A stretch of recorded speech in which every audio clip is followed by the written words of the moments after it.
Hello everyone, कैसे हैं आप सब? बढ़िया। चलिए, अच्छी बात है। बढ़िया, स्वस्थ, खुश रहना चाहिए हमेशा भाई, बिल्कुल रहना चाहिए। हमने अध्यक्ष के बारे में बातें सारी जान ली, सारी जानकारी ले ली जितनी आवश्यक थी। अब हम बात करने वाले हैं उपाध्यक्ष के बारे में। अब उपाध्यक्ष के बारे में भी तो जानना चाहिए कि क्या है उपाध्यक्ष की वैल्यू, क्या काम करता है, उनका काम क्या है।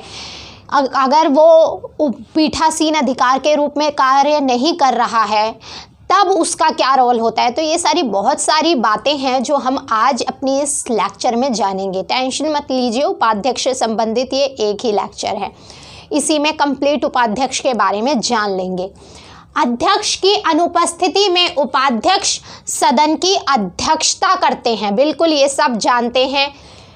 तथा इस प्रकार अध्यक्षता करते हुए वह प्रक्रिया नियमों के अधीन सदन में अध्यक्ष की सब शक्तियों का प्रयोग करते हैं। क्या कहा गया है कि जब वो ये अध्यक्षता करते हैं तो वो अध्यक्ष की सभी शक्तियों का प्रयोग करते हैं अध्यक्षता करते समय। क्लियर, ये बात यहाँ पे की गई है। क्या कुछ ऐसी शक्तियाँ, कुछ ऐसी शक्तियाँ भी हैं जिनका प्रयोग वो नहीं करते, वो क्या है वो भी आज हम इस वीडियो में देखेंगे। उपाध्यक्ष, ये बहुत महत्वपूर्ण है जो मैं आपको बताने जा रही हूँ। उपाध्यक्ष उस बजट समिति का सभापति होता है जो सचिवालय के बजट प्रस्ताव सामान्य बजट में सम्मिलित करने के लिए वित्त मंत्रालय को भेजे जाने से पूर्व उसका अनुमोदन करती है। क्योंकि अब जब बजट बनता है तो बजट ऐसे नहीं है कि सीधा बन के तैयार हो जाता है, उसके लिए एक समिति गठित होती है, बजट समिति। उसके बाद उसका अनुमोदन होता है। जब वो बजट समितियों का निर्माण ही क्यों होता है? समिति का निर्माण होता है कि किसी में भी कोई लू पॉइंट ना रह जाए, कोई गलती ना रह जाए, सारी चीजें। भाई ये तो बजट है, देश का बजट है, वार्षिक वित्तीय विवरण है। आप सब, चलिए एक छोटी सी जानकारी, आप सब जानते होंगे कि बजट शब्द का प्रयोग हमारे संविधान में नहीं किया गया है। बजट की जगह वार्षिक वित्तीय विवरण शब्द का प्रयोग किया गया है बजट के लिए। क्लियर, तो यही बात यहाँ पर की गई है कि उपाध्यक्ष उस बजट समिति का सभापति होता है जो सचिवालय के बजट प्रस्ताव सामान्य बजट में सम्मिलित करने के लिए वित्त मंत्रालय को भेजे जाने से पूर्व उसका अनुमोदन करती है। तो वित्त मंत्रालय को भेजे जाने से पूर्व ये जो समिति है बजट समिति, उसके बारे में सारी जानकारी, नॉलेज। समितियों का गठन इसीलिए होता है कि किसी भी विषय पर डिटेल चर्चा करनी हो, उसके एक छोटे छोटे पॉइंट पर चर्चा करनी हो, तो इस कारण से समितियों का गठन किया जाता है। तो उस जो बजट समिति होती है उसका अध्यक्ष कौन होता है, अर्थात सभापति कौन होता है? सभापति शब्द है, याद रखिएगा, यहाँ पर अध्यक्ष उपाध्यक्ष ये शब्द नहीं है, सभापति शब्द प्रयोग किया गया है। तो कौन होता है? वो उपाध्यक्ष होते हैं। बहुत महत्वपूर्ण बात है ये। अध्यक्ष के समान लोकसभा सचिवालय उसके अधिकारियों व कर्मचारियों के संबंध में उपाध्यक्ष के ना तो कोई कार्य है ना ही उत्तरदायित्व। आपको पता है कि मैंने आपको अध्यक्ष जब पढ़ा रहे थे तो अध्यक्ष के बारे में बताया था कि जो वहाँ पर जितने भी कर्मचारी हैं, जो वहाँ का सचिवालय है लोकसभा का, उसके सारी जिम्मेवारी, सारी बात किसके ऊपर थी? ऑल ओवर अध्यक्ष के, कि अध्यक्ष जिम्मेवार है। परंतु यहाँ पे क्या कहा गया है कि अध्यक्ष ठीक है, जब वो अध्यक्षता कर रहे हैं तो जो अधिकार होते हैं अध्यक्षता करते समय वो उनको मिलते हैं, परंतु और भी काफ़ी सारे अधिकार हैं ना अध्यक्ष के। सारी व्यवस्था देखना, कर्मचारियों को देखना, वहाँ के सचिवालय का ध्यान रखना, तो ये सारी चीज़ें, क्या उपाध्यक्ष को भी ये सारे अधिकार हैं? तो उसी के बारे में बात की जा रही है, नहीं है। देखिए, अध्यक्ष के समान लोकसभा सचिवालय उसके अधिकारियों व कर्मचारियों के संबंध में उपाध्यक्ष को न तो कोई अधिकार है उसका, ना कोई कार्य, ना ही उत्तरदायित्व है। यह सदन के सर्वोच्च अधिकारी या प्रशासनिक प्रमुख के रूप में अध्यक्ष का कनिष्ठ अर्थात अधिकारी नहीं होता, उसका सब्स्टिट्यूट आप नहीं कह सकते कि भाई ये कार्य भी उपाध्यक्ष है तो ये कार्य भी वो ही देखेगा। नहीं, वो सिर्फ उपाध्यक्ष बैठक जो होती है, कार्रवाई जो होती है सदन में, उनकी अध्यक्षता तो करता है, परंतु ये जो ऑल ओवर काम है वो भी इसलिए करते हैं अध्यक्षता, क्योंकि आपको पता है कि अध्यक्ष के ऊपर और भी बहुत सारी जिम्मेवारियां हैं। ऐसा नहीं है कि जब उपाध्यक्ष बैठकर सदन की अध्यक्षता करते हैं या पीठासीन अधिकारी के रूप में जब अध्यक्ष कार्य करते हैं तो उस समय अध्यक्ष आराम कर रहे होते हैं, नहीं, वो अपने रूम में, अपने कमरे में जहां उनका कार्यालय, उसमें बैठकर वो अन्य और मामलों को देख रहे होते हैं। तो इस कारण से और भी मामले देखने हैं, समय कम है, आपको पता है समय लिमिटेड होता है। दिन में भी आप देखिए 24 घंटे ही होते हैं, 24 घंटे से कोई ज़्यादा नहीं होता। तो चीज़ें हैं, साल में 3 बार सेशन होते हैं। ऐसा तो नहीं है कि सदन लोकसभा अध्यक्ष अकेले आएंगे और काम करते रहेंगे, सब चले जाइए, इस तरीके से।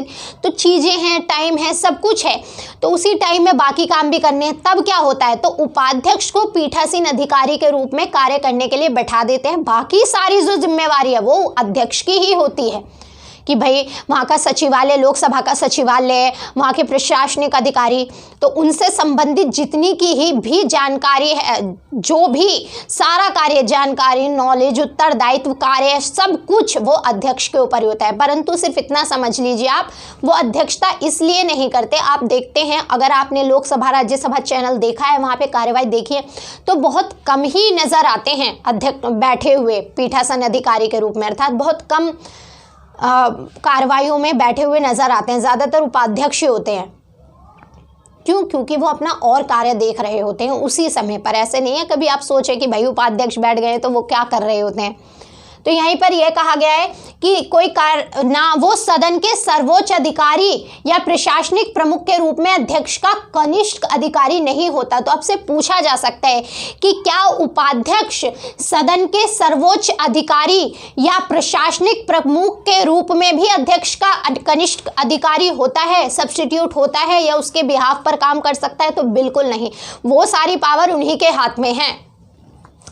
सदन की बैठकों में ज्यादातर समय सदन की अध्यक्षता क्या?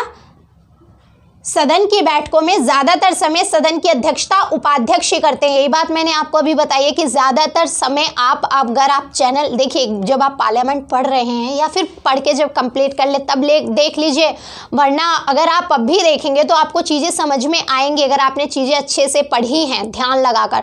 तो यही कहा गया है यहाँ पर कि सदन की बैठकों में ज्यादातर समय सदन की अध्यक्षता उपाध्यक्ष ही करते हैं। आप उपाध्यक्ष को ही ज्यादातर बैठकों की अध्यक्षता करते देखेंगे। अध्यक्ष अपने कक्ष में अन्य संसदीय मामलों में व्यस्त रहते हैं। यही बात बताई अभी आपने कि अध्यक्ष अपने कक्ष में अन्य संसदीय मामलों में व्यस्त रहते हैं। आमतौर पर अध्यक्ष मध्याह्न पूर्व, विशेष रूप से प्रश्नकाल के दौरान, जब प्रश्नकाल का समय होता है, क्योंकि प्रश्नकाल में बहुत महत्वपूर्ण मुद्दे उठते हैं, इसलिए विशेष रूप से प्रश्नकाल के दौरान और प्रश्नकाल के तुरंत बाद के अति कठिनाई के समय पीठासीन रहते हैं। अब जब प्रश्नकाल का समय है, वाद विवाद उभरेंगे, प्रश्न पूछे जाएंगे, तो जो प्रश्नकाल के तुरंत बाद का समय होगा वो तो एकदम कहते हैं ना, पूरे माहौल में ही अजीब सा होता है।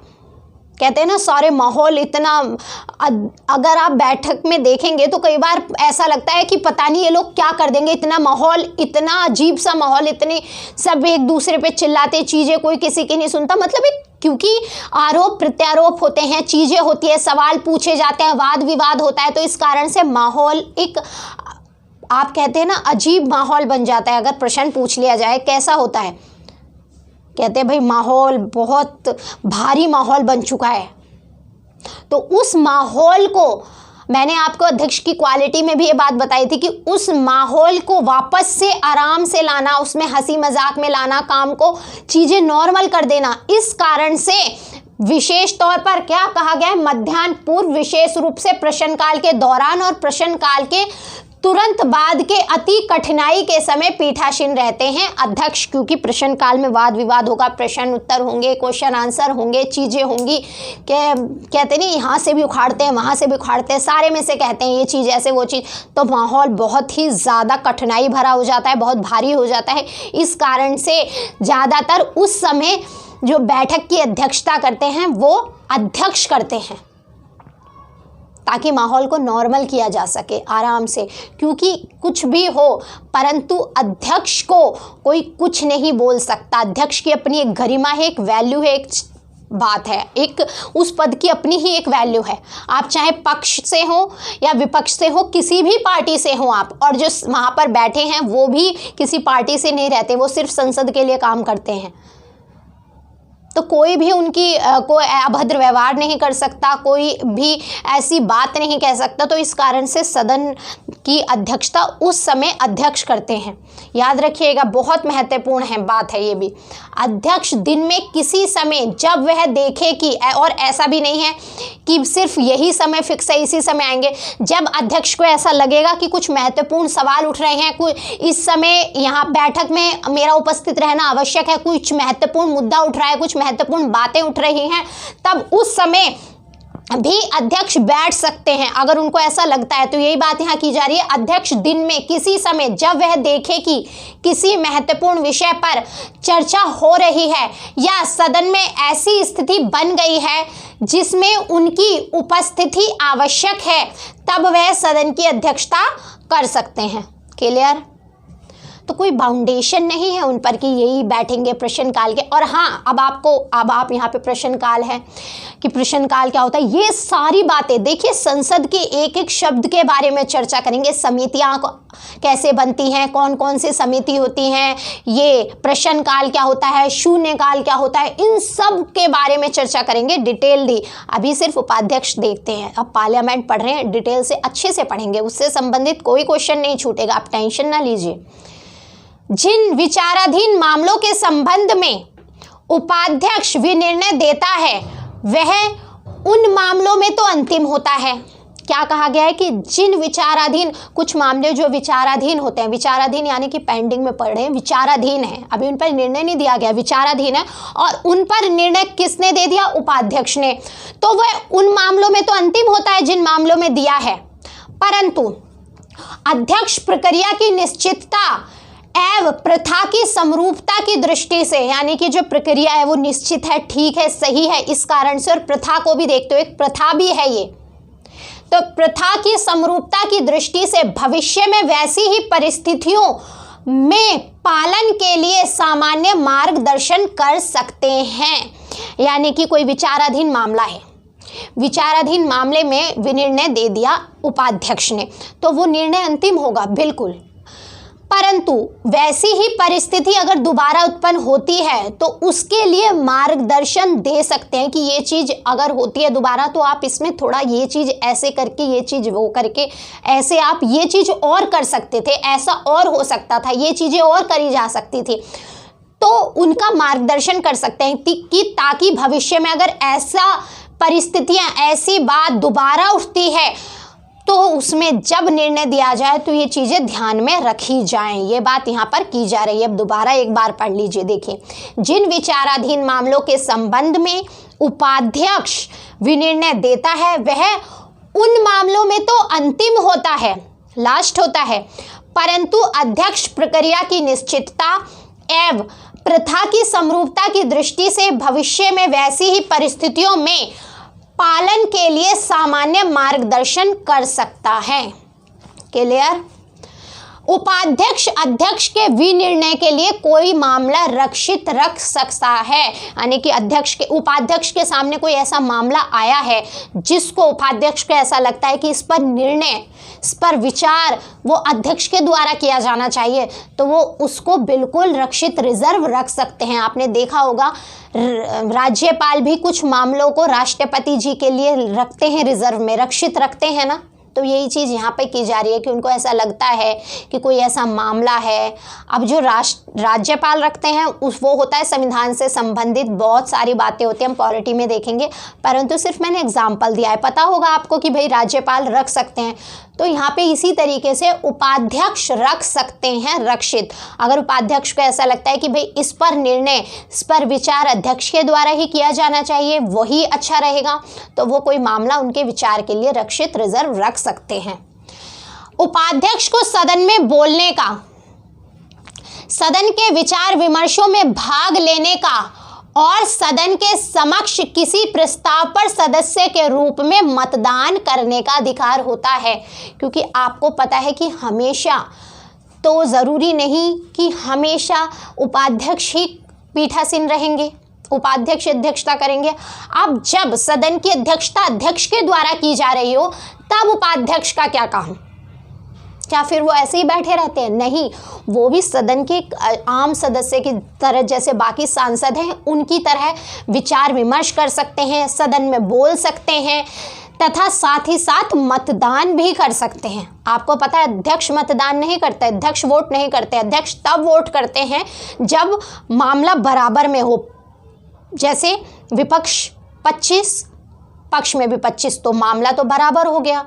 अब जब फाइनल एक अंतिम निर्णय के लिए एक लास्ट वोट, फिर जब अध्यक्ष से कहते हैं कि अब आप वोट डालिए, जब वो जिसकी तरफ वोट डाल देते हैं, पक्ष में डालेंगे तो फैसला पक्ष के में हो जाएगा, विपक्ष में डालेंगे तो विपक्ष में हो जाएगा। परंतु यहाँ उपाध्यक्ष के बारे में ये बात की जा रही है कि वो सदन में बोल सकते हैं, विचार विमर्श में भाग ले सकते हैं, सदन के समक्ष किसी प्रस्ताव पर सदस्य के रूप में मतदान करने का अधिकार होता है। परंतु ऐसा अध्यक्ष उपाध्यक्ष अर्थात ऐसा उपाध्यक्ष तभी कर सकता है जब वह सदन की अध्यक्षता ना कर रहा हो। अगर वो सदन की अध्यक्षता कर रहे हैं तब वो ऐसा नहीं कर सकते। तो मैंने अभी यही बात आपसे कही है कि जब वो सदन की अध्यक्षता नहीं कर रहे होते तब वो ऐसे ही नॉर्मल सदस्य की तरह कार्य कर सकते हैं, सदन में बोल सकते हैं, अपनी बात रख सकते हैं, विचार विमर्श में भाग ले सकते हैं और साथ ही साथ मतदान भी कर सकते हैं, वोट दे सकते हैं, नॉर्मल प्रथमत यानी कि वो वोट दे सकते हैं। परंतु जब वो अध्यक्षता कर रहे हैं तब नहीं कर सकते वो ये सारे कार्य है। जब उपाध्यक्ष स्वयं पीठासीन हो तब वह केवल उसी स्थिति में अपना मत दे सकता है जब मत बराबर की स्थिति में हो। तो ये राइट भी है, उनके पास भी राइट है। आपसे पूछा भी जा सकता है कि अध्यक्ष तो तब मत दे सकता है जब मत बराबर हो, तो क्या उपाध्यक्ष भी मत बराबर होने की स्थिति में वोट दे सकता है अपना? तो बिल्कुल दे सकता है। भाई पीठासीन अधिकारी है, उस समय वो ही तो बैठक की अध्यक्षता कर रहा है। तो जिस समय वो बैठक की अध्यक्षता कर रहा है और उसमें कोई ऐसी बात आ गई, ऐसे स्थिति हो गई कि मामला बराबर का है, पक्ष में भी बराबर है, विपक्ष में भी बराबर है, तब उपाध्यक्ष भी दे सकता है, क्योंकि उस समय वो अध्यक्ष का रोल प्ले कर रहा है, अध्यक्ष के बिहाफ पर वहाँ पर बैठे हैं वो। तो ये बात क्लियर रखिएगा आप यहाँ पर। दोनों सदनों की संयुक्त बैठक में अध्यक्ष की अनुपस्थिति में उपाध्यक्ष उस बैठक की अध्यक्षता करते हैं। इसमें वह अध्यक्ष की शक्ति का प्रयोग वह उसी प्रकार करता है जैसे वह सदन के लिए विचार विमर्श के दौरान करता है। तो क्या कहा जा रहा है यहाँ पर कि जब संयुक्त बैठक होती है, जब आपको पता है जॉइंट सेशन की अध्यक्षता कौन करते हैं? लोकसभा के अध्यक्ष के हाथ में है पावर। जब संयुक्त बैठक होती है तो उसकी अध्यक्षता उपाध्यक्ष भी कर सकते हैं अध्यक्ष की अनुपस्थिति में। जब अध्यक्ष एब्सेंट है तो उपाध्यक्ष कर सकते हैं उस जॉइंट सेशन की अध्यक्षता, और साथ ही साथ इसमें वह अध्यक्ष की शक्ति का प्रयोग वह उसी प्रकार करता है जैसे वह सदन के विचार विमर्श के दौरान करता है। क्लियर रखिएगा इस बात को आप, ठीक है। उपाध्यक्ष अपने दल की राजनीति में भाग ले सकता है। अब देखिए, जो अध्यक्ष हैं वो अपने दल की राजनीति में भाग नहीं ले सकता, बिल्कुल भी नहीं ले सकता। जब वो उसको अध्यक्ष पद पर बैठाया जाता है तभी वो अपने दल का रहता ही नहीं, ठीक है। आप वो और पीछे किसी भी दल से बिलोंग करता हो, कुछ भी चीज़ें रही हो, परंतु जब वो अध्यक्ष पद पर बैठ जाता है तो उसका अपने दल से, आपने कभी नहीं सुना होगा ये बात कि लोकसभा के अध्यक्ष किसी चुनावी रैली में वहाँ गए हैं, वो वोट के लिए वहाँ गए हैं, वहाँ चुनावी रैली कर रहे हैं, इस तरह नहीं सुने होंगे आपने। प्रधानमंत्री जी जाते हैं, गृह मंत्री, राज्य मंत्री सब सुनेंगे, परंतु लोकसभा के अध्यक्ष नहीं सुनेंगे। जो अब पद पर हैं सब जाते हैं ना, बिल्कुल जाते हैं, परंतु लोकसभा के अध्यक्ष नहीं जाते। यहाँ पे क्या डिफरेंस है? यहाँ पे कहा रखा है कि उपाध्यक्ष अपने दल की राजनीति में भाग ले सकता है, अध्यक्ष नहीं ले सकते। परंतु व्यवहार में व्यवहार क्या है? कह तो रखा है कि बिल्कुल ले सकता है, परंतु व्यवहार में क्या है, रियलिटी क्या है? परंतु व्यवहार में वह सदन में अपनी निष्पक्षता बनाए रखने के लिए वह अपने आप को विवादास्पद मामलों से दूर रखता है, यानी कि बिल्कुल भाग ले सकता है, परंतु कुछ ऐसे मुद्दे होते हैं जो विवादास्पद होते हैं कि हाँ अगर मैंने इसमें भाग लिया तो कहीं ना कोई बड़ी चीज़ें खड़ी हो सकती है, कोई विवाद, कोई उंगली उठ सकती है, कोई बात हो सकती है, उठ सकती है। तो इस कारण से वो उन मामलों से दूर ही रहते हैं। व्यवहार में ये चीज़ है।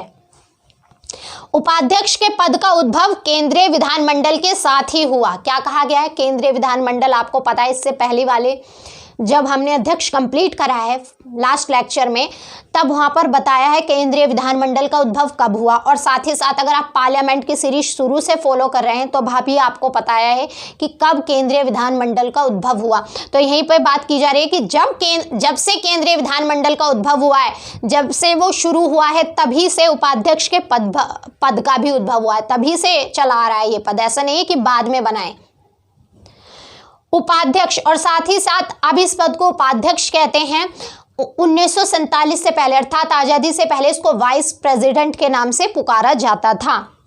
उपाध्यक्ष के पद के साथ जो प्रथाएं परंपराएं विकसित हुई हैं, उनके अनुसार यदि वह किसी संसदीय समिति नियुक्त या मनोनीत किया जाए, यानी कि वह किसी भी संसदीय समिति का सदस्य नियुक्त किया जाए या उसको मनोनीत किया जाए, अपॉइंट किया जाए, मनोनीत किया जाए, जो भी किया जाए, तो है उसका सभापति भी नियुक्त हो जाता है। तो वो अपने आप ही उसका सभापति नियुक्त हो जाता है। क्लियर रखिएगा बात, ये बात यहाँ पे की जा रही है कि उपाध्यक्ष के पद के साथ जो प्रथाएं और परंपरा, यानी कि ये बातें लिखी या कहीं लिखने से संबंधित नहीं है, यहाँ पर प्रथा और परंपरा के हिसाब से। कोई बात कहते हैं ना कि प्रथा के हिसाब से, प्रथा भाई ये चीज़ कहाँ से हो रही है पता नहीं कहाँ से, पर प्रथा है। हमारे बड़े कर रहे थे, हम भी कर रहे हैं, आगे बच्चे भी करेंगे, और वो भी ये कहेंगे कि हमारे बुजुर्ग करते थे, हम कर रहे हैं, आगे वो भी करेंगे। आप आज जो फेस्टिवल मनाते हैं, चीज़ें देखते हैं कैसे, जो घर में पूजा पाठ होती है या जो भी कल्चर, जो भी प्रथाएं, रीति रिवाज फॉलो किए जाते हैं, कैसे करते हैं आप? क्योंकि आपने बचपन से अपने घर में वो चीज़ होते देखी है, तो वही चीज़ आप अपने आगे भी ले जाते हैं, आगे भी चलती वो प्रथा परंपरा बन जाती है ना। तो यही चीज़ यहाँ पर की गई है कि उपाध्यक्ष के पद के साथ जो प्रथाएं परंपराएं विकसित हुई हैं, उनके अनुसार यदि वह किसी संसदीय समिति का सदस्य नियुक्त किया जाता है, यहाँ पर सदस्य भी आएगा, संसदीय समिति का सदस्य नियुक्त किया जाता है या मनोनीत किया जाता है, तो वह उसका सभापति भी नियुक्त हो जाता है। अलग से कहने की ज़रूरत नहीं पड़ेगी कि आप सभापति भी नियुक्त हुए हैं, तो वो ऑटोमेटिकली सभापति भी नियुक्त हो जाता है। उपाध्यक्ष के पद के लिए सामान्य तौर पर विपक्ष के किसी सदस्य को चुना जाता है, आवश्यक नहीं है, परंतु ज़्यादातर सामान्य तौर पर अगर आपको पूछा जाए, देखा जाए, तो किसको चुना जाता है? विपक्ष के किसी नेता को। जो सदन का अध्यक्ष होता है वो तो पक्ष का होता है, अर्थात जिस पार्टी की सरकार होती है उसी पार्टी का होता है। ज्यादातर आप देखते हैं, जब कांग्रेस की सरकार थी तो कांग्रेस से मीरा कुमार जी थी, बीजेपी की सरकार आई तो इससे पहले सुमित्रा महाजन थी। सुमित्रा महाजन जब 2014 में पहली बार आई थी, अभी पहले भी बीजेपी आ चुकी है, ऐसा नहीं है, अटल बिहारी वाजपेयी जी के समय में भी चीज़ें रही हैं, परंतु मैं अब की बात कर रही हूँ। ये सेकंड है ना मोदी जी का कार्यकाल, तो फर्स्ट कार्यकाल में बीजेपी से सुमित्रा महाजन जी थी लोकसभा की अध्यक्ष। वर्तमान में जो है वो ओम बिरला जी हैं, वो भी बीजेपी से ही कनेक्टेड हैं। तो ये बात है कि ज़्यादातर जो अध्यक्ष होते हैं वो पक्ष से होते हैं, अर्थात जिसकी सरकार होती है उससे होते हैं, और जो उपाध्यक्ष हो वो ज़्यादातर आमतौर पर विपक्ष के से होते हैं। क्लियर रखिएगा इस बात को भी। चलिए, जो भी उपाध्यक्ष से संबंधित जानकारी थी वो समाप्त हो गई है। अब आगे बात करेंगे, क्योंकि अधिकारियों में बहुत लोग आते हैं, सिर्फ अध्यक्ष और उपाध्यक्ष नहीं आते, अभी तो राज्यसभा के सभापति भी पढ़ने हैं, उपसभापति भी पढ़ने हैं, और जो प्रशासन से संबंधित अधिकारी आते हैं उनके बारे में भी जानकारी लेनी है। ठीक है, आज के लिए फिर इतना ही रखते हैं। धन्यवाद।